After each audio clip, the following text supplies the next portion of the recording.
เป็นบุญนำพาได้พบแก้วตาคนงามวิไลสาวสวนสวรรค์ปากเสเมืองใต้ถ้ายิ่งใดจะมาเปรียบปานเมื่อได้มาเห็นเนื้อเย็นใจอ้ายสถา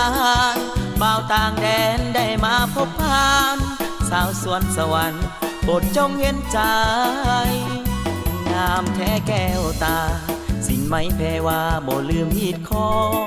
ได้ทำบุญร่วมกับนวลน้องสอดสายตามองนำน้องบ่วายบุญเข้าพรรษาสองเฮามาตักบาตรท่วมใจขอวิงวอนพระเจ้าใหญ่โศกใสให้สองดวงใจหักนี้ลันดอนพรจานโสภาวัดโศกใสสวยลูกหลานเธอสิ่งใดนั้นที่ประเสริฐขอจงเกิดกับหักสองเฮาสมคำล่ำลือผู้คนนับถือทั่วแดนดินลาวอาจารย์โสโปรดช่วยปัดเป่าให้หักเขาสมดังใจหมายออกพรรษาจะมาคู่กับควันตาตักบาตรท่วมขันอ้ายบ่ลืมสัญญาวันนั้นสาวสวนสวรรค์จงได้เสื่อใจ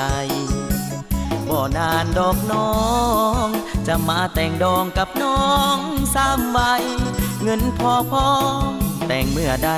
อ้ายจะไปเป็นเคยพ่อแม่นา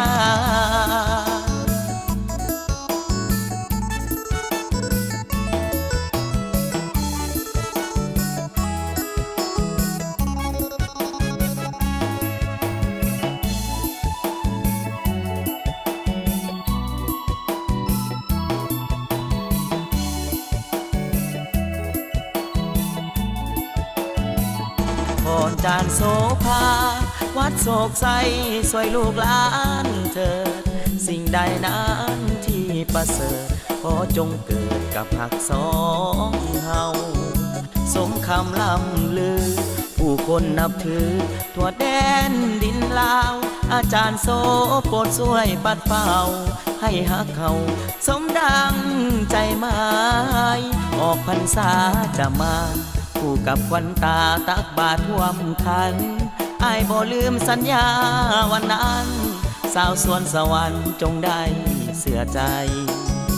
บ่นานดอกน้องจะมาแต่งดองกับน้องสามใบเงินพอพอแต่งเมื่อใดอ้ายจะไปเป็นเคยพ่อแม่นา